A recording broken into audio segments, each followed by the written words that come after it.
আকাশবাণী আগরতলা স্থানীয় সংবাদ পড়ছে ইন্দিরা দেব। মুখ্যমন্ত্রী অধ্যাপক ডাক্তার মানিক সাহা বলেছেন, রাজ্যের অর্থনৈতিক বিকাশে কৃষিক্ষেত্রগুলির উন্নয়নে সরকার পরিকল্পনা নিয়ে কাজ করছে।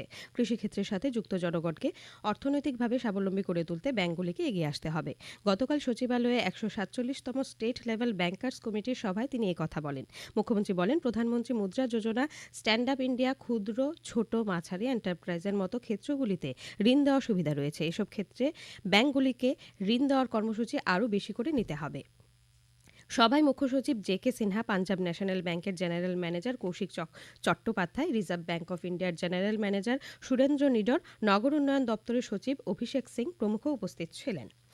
সমাজ উন্নয়ন এবং সমাজ শিক্ষা দপ্তরের উদ্যোগে ও স্বাভিমান সোসাইটির সহায়তায় গতকাল রবীন্দ্র শতবার্ষিকী ভবনের তৃতীয় লিঙ্গ সদস্যদের নিয়ে এক রাজ্যভিত্তিক আলোচনা চক্র এবং সচেতনতামূলক অনুষ্ঠান হয়। অনুষ্ঠানে সমাজ উন্নয়ন ও সমাজ শিক্ষা দপ্তরের সচিব তাপস রায় তৃতীয় লিঙ্গের ব্যক্তিদের সামাজিক, অর্থনৈতিক সহ নানা সমস্যাগুলি তুলে ধরেন।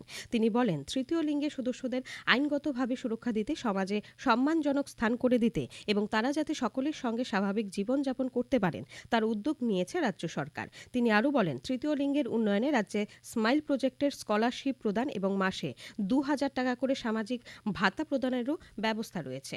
মুখ্যমন্ত্রী অধ্যাপক ডাক্তার মানিক সাহা মহারাজা বীর বিক্রম বিমানবন্দর থেকে আগরতলা শহর পর্যন্ত রাস্তার দুপাশে সৌন্দর্যায়ন প্রকল্পে রাজ্যের চিরাচরিত মিশ্র সংস্কৃতিকে প্রাধান্য দেওয়ার পরামর্শ দিয়েছেন। গতকাল সচিবালয়ে এক পর্যালোচনা বৈঠকে মুখ্যমন্ত্রী এই পরামর্শ দেন। এই সৌন্দর্যায়নে স্থানীয় শিল্পীদের যুক্ত করে এই কাজকে আরও আকর্ষণীয় করার উপরও মুখ্যমন্ত্রী গুরুত্ব আরোপ করেন। তিনি এয়ারপোর্ট আগরতলা সড়কে দ্রুত পর্যাপ্ত স্ট্রিট লাইটের ব্যবস্থা করার জন্য নির্দেশ দেন।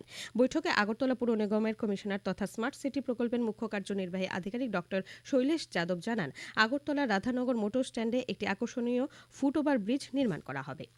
দশম আন্তর্জাতিক যোগ দিবস পালিত হবে আগামী ২১শে জুন। প্রধানমন্ত্রী নরেন্দ্র মোদী গতকাল সামাজিক মাধ্যমে বলেছেন, যোগব্যায়াম একটি নিরবিচ্ছিন্ন অনুশীলন যার মাধ্যমে একতা এবং সম্প্রীতি উদযাপন করা হয়। তিনি বৈচিত্র্যময় সংস্কৃতি এবং ভৌগোলিক সেতু বন্ধনের জন্য যোগের অসাধারণ ক্ষমতা তুলে ধরেন এবং বলেন, যোগব্যায়াম সামগ্রিক মঙ্গল সাধনের জন্য সমগ্র বিশ্বের লক্ষ লক্ষ মানুষকে একত্রিত করেছে। শ্রী মোদী বলেন যে প্রত্যেকেরই যোগব্যায়ামকে জীবনের অবিচ্ছেদ্য অংশ করতে প্রতিশ্রুতিবদ্ধ হওয়া এবং অন্যান্যদের বিষয়ে উৎসাহিত করা উচিত। মুখ্যমন্ত্রী অধ্যাপক ডাক্তার মানিক সাহা আসন্ন বর্ষা মৌসুমে সম্ভাব্য দুর্যোগ মোকাবিলায় অত্যাধুনিক ব্যবস্থা গ্রহণের পরামর্শ দিয়েছেন। গতকাল সচিবালয়ে এক উচ্চ পর্যায়ের বৈঠকে মুখ্যমন্ত্রী এই পরামর্শ দেন। তিনি বলেন, অত্যাধুনিক ব্যবস্থা গ্রহণের প্রয়োজনে বহির্রাজ্যের বিশেষজ্ঞদের পরামর্শ নিতে হবে। তিনি বলেন, শহর ও নগর এলাকায় স্বাস্থ্য পরিকাঠামোর উন্নয়নে স্যাটেলাইট হাসপাতাল এবং পিঙ্ক টয়লেট গড়ে তোলার উপর গুরুত্ব দিতে হবে। শহর এলাকায় মশার উপদ্রব কমানোর জন্য প্রয়োজনীয় ব্যবস্থা নিতে হয় মুখ্যমন্ত্রী সংশ্লিষ্টদের নির্দেশ দেন।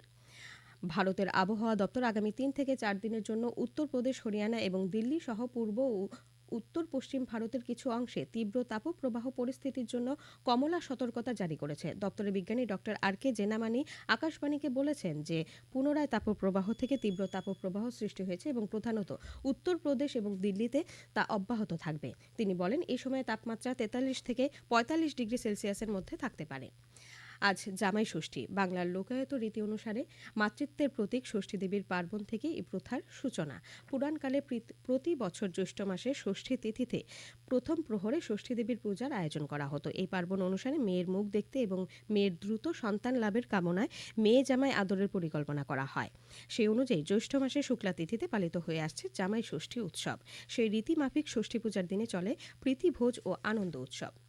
বিশ্ববিদ্যালয় মঞ্জুরি কমিশন ইউজিসি আগামী শিক্ষাবর্ষ থেকে উচ্চশিক্ষা প্রতিষ্ঠানগুলিতে বছরে দুবার শিক্ষার্থী ভর্তির অনুমতি দেওয়ার নীতিগত সিদ্ধান্ত নিয়েছে। বর্তমানে কমিশনের নিয়ম অনুযায়ী একটি শিক্ষাবর্ষে একবার ভর্তির অনুমতি রয়েছে। কমিশনের চেয়ারম্যান অধ্যাপক মমিদালা জগদেশ কুমার বলেন, বোর্ডের ফলাফল ঘোষণায় বিলম্ব, স্বাস্থ্য সমস্যা বা ব্যক্তিগত কারণে যারা সময় মতো ভর্তি হতে পারেন না, এই সিদ্ধান্ত তাদের উপকারে আসবে। আন্তর্জাতিক যোগ দিবস রাজ্যের প্রতিটি জেলায় উদযাপনের জন্য উদ্যোগ নেওয়া হয়েছে। ক্রীড়া দপ্তর থেকে ইতিমধ্যে সবকটি জেলাতে এই নির্দেশ পাঠানো হয়েছে। সরকারিভাবে দিনটি উদযাপনের সাথে এই কর্মসূচিতে বিভিন্ন ক্লাব, সংগঠন এবং এনজিওগুলিকেও যোগদান করতে বলা হয়েছে। বা রাজ্য স্তরের মূল অনুষ্ঠান হবে হাঁপানিয়ার আন্তর্জাতিক মেলা প্রাঙ্গণে। সেখানে ২৫০০ যোগাপ্রেমীকে সামিল করতে উদ্যোগ নেওয়া হয়েছে। এই অনুষ্ঠানে উপস্থিত থাকার জন্য রাজ্যপাল ও মুখ্যমন্ত্রীকে আমন্ত্রণ জানানোর সিদ্ধান্ত নেওয়া হয়। এখন আবহাওয়ার খবর। আজ আকাশ সাধারণত মেঘাচ্ছন্ন থাকবে। দুয়েক জায়গায় বজ্রবিদ্যুৎ সহ হালকা থেকে মাঝারি পর্যায়ে বৃষ্টিপাতের সম্ভাবনা রয়েছে। আজ ভোরে সর্বনিম্ন তাপমাত্রা ছিল ২৮ ডিগ্রি সেলসিয়াস। দিনে সর্বোচ্চ তাপমাত্রা ৩৪ ডিগ্রি এবং সর্বনিম্ন ২৭ ডিগ্রি সেলসিয়াসের কাছাকাছি থাকবে। আগামী ২৪ ঘন্টায় রাজ্যের সব জেলায় বিক্ষিপ্তভাবে বজ্রবিদ্যুৎ সহ বৃষ্টিপাতের সম্ভাবনার কথা জানিয়েছে আবহাওয়া দপ্তর। এখনকার মতো খবর এই পর্যন্তই।